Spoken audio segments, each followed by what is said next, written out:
It's become somewhat of a Motor Trend rite of spring. We test the newest, fastest accelerating street legal car we can find. But this year, we upped the ante. Not only did we test our contender against the clock, we put it up against the ultimate aerodynamic challenger. Watch this.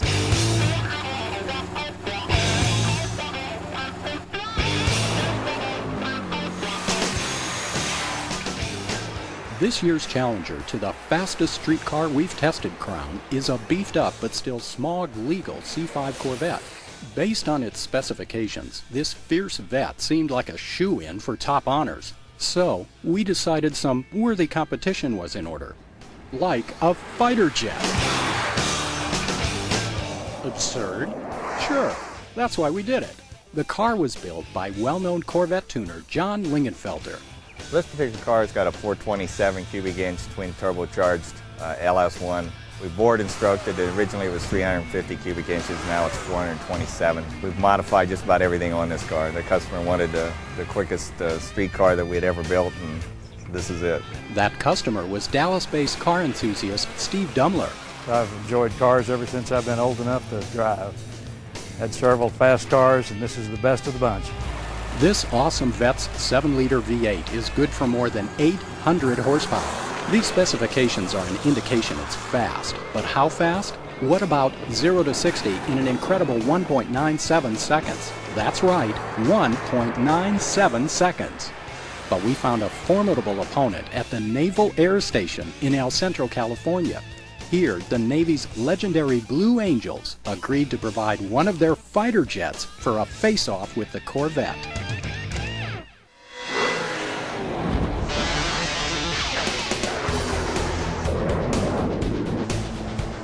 Since its creation in 1946, this precision flight team has wowed millions of spectators across America and Europe. Only the finest Navy and Marine pilots are selected to be a part of this elite demonstration squadron. Many, in fact, have completed the now famous Top Gun training and are regarded as the best of the best. Their finely honed skills allow them to fly these jets in formation with as little as 18 inches between them. The Blue Angels' current aircraft of choice is the Boeing FA-18 Hornet. This lean, mean machine's horsepower outguns the Corvette by a considerable margin. On the other hand, its curb weight is substantially greater than the weight of our twin-turbo coupe.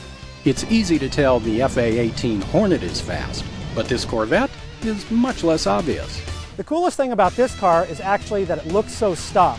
So many guys build these radical street cars with wings and tires and stuff hanging off, and it screams performance. This car, if you were driving down the road, you'd never know that it's got 800 plus horsepower at the tires. For the first part of this matchup, Motor Trend editor John Kiewitz took Lieutenant Michael Blankenship of the Blue Angels along for an acceleration test of this well-massaged Corvette. Well, you ready to go for a ride? Yeah, how about a flight suit? No flight suit today, but we did bring along a little air sickness bag just in case you need it. I'll hold it for you in case you get sick. Let's go, John. We set up Motor Trend's test instruments on the runway to get a reading on the Vette's quarter-mile numbers. Then, let the twin turbos show us their stuff. The Corvette covered the quarter mile in an impressive 9.24 seconds, setting a new record as the fastest street car we've tested. Impressive automotive performance by any measure, but Blue Angel impressive? What do you think of that 150-mile-an-hour blast in this Vette? Oh, that was fast, John, but tell you what, why don't you give me an opportunity to show you what real speed is like right here. All right, let's do it. Far be it from John to turn down an offer like that. But first, a detailed pre-flight briefing for our experienced driver, but novice flyer. The first couple of rules were basically, don't touch anything. The third rule is have a good time. It's a once-in-a-lifetime opportunity. I want you to enjoy it. Enjoy it, sure. But what if John's stomach couldn't withstand the brutal G-forces of these extreme flight maneuvers? To your left and to your right are what we call party bags. And we got them stuffed in like Kleenexes. If you start to feel sick, let 7 know, hey, I'm not feeling too good, could you go ahead and level off? On that note, it was time for our editor to trade his driving suit for a flight suit and prepare for the ride of a lifetime. Next up, the conclusion of our Vette versus Jet acceleration showdown. But first, here's a Motor Trend trivia test for you. In Motor Trend tests, which of these cars had the fastest acceleration from 0 to 60 miles an hour? The 1992 Dodge Stealth Twin Turbo, a 1976 Porsche 911 Turbo, the 2002 Subaru WRX, or a 1989 Ferrari Testarossa? We'll have the answer right after these messages. Which car did you think had the fastest acceleration? Our test showed the winner was the 2002 Subaru WRX sedan with a 0 to 60 time of 5.6 seconds. It's time for the rest of our Corvette versus Jet showdown. A lopsided matchup? Not so fast. The outcome of this test may just surprise you. The challengers in this Motor Trend face-off are the tops in their respective classes. For comparison purposes, let's review some numbers. The C5 Corvette has a base price of $46,400. As tested, our custom-made Lingenfelter version runs a pocket-busting $165,000. But base price for the FA18 Hornet is a cool $28 million. The as-tested price? Don't even ask. The Corvette has superior fuel economy, delivering an estimated 15 miles per gallon city and 24 highway. The FA18 is a little thirstier, 1.62 miles per gallon. That's why its tank holds over 1,600 gallons compared to the Corvette's 16.5. With takeoff just minutes away, Motor Trend editor John Kiewitz found getting into his aircraft seat to be a bit more complicated than sliding behind the wheel of the Corvette. There was little doubt he was just along for the ride. The pilot on this once-in-a-lifetime flight was Blue Angel Captain Len Anderson, call sign Lonnie. He gave us a hint of what John's ride would be like. When we have all 4 jets in full afterburner, it's more than the horsepower of the starting lineup of the Daytona 500, so there's quite a bit of horsepower out there. With our editors safely strapped in, Captain Anderson and the ground crew performed final pre-flight checks on the aircraft. As the Boeing Hornet taxied toward takeoff, the Motor Trend crew took up a safe runway position to measure the FA-18's ground acceleration. Captain Anderson applied full brakes, spooled up the turbine engines, and hit the afterburners. There's 60. Let's go. Amazingly, our instruments revealed the Corvette actually beat the FA-18 off the line.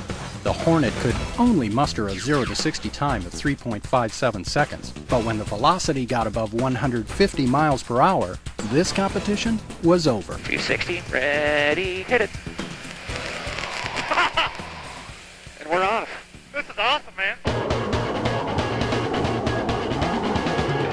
High in the skies of Southern California, Captain Anderson gave John a taste of the signature Blue Angel air show maneuvers. From a 32,000-pound thrust vertical climb to zero-gravity inverted flight to breaking the sound barrier, Motor Trend's editorial professionalism was well represented. But when Captain Anderson put the Hornet into a bank turn with a force exceeding 7 Gs, we found what separates the pilots from the drivers. Okay, here we go. Rolling left, a little pull. We're going to go right to 5. Here comes 6. There's 6.5.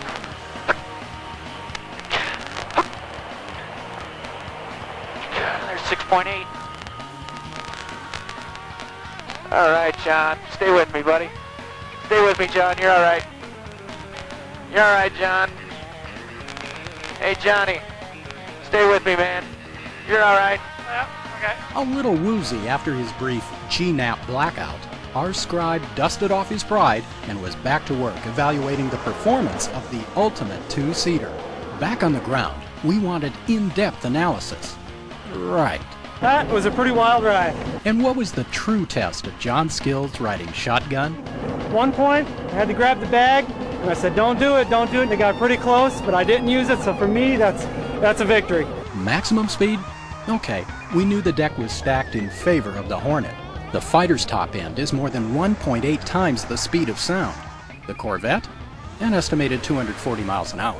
In the final analysis, we think Steve Dumler's Lingenfelter Corvette proved it has nothing to apologize for where ground-based acceleration is concerned.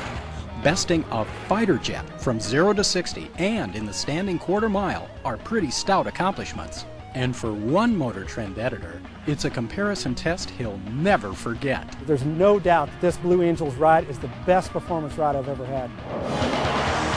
If you have an opportunity to witness a Blue Angel show in person, don't miss it. Seeing the disciplined skills and bravery of this squadron can't help but leave you with a profound sense of national pride. Motor Trend Television will be back in a minute. Don't go away. That's all for this edition of Motor Trend Television. For more from the world's #1 automotive authority, pick up a copy of the new issue of Motor Trend on newsstands now, or join us online at motortrend.com. I'm John Mathias, and for all of us at Motor Trend, thanks for watching. Join us again for the next Motor Trend Television. We're going to go right to 5. Here comes 6.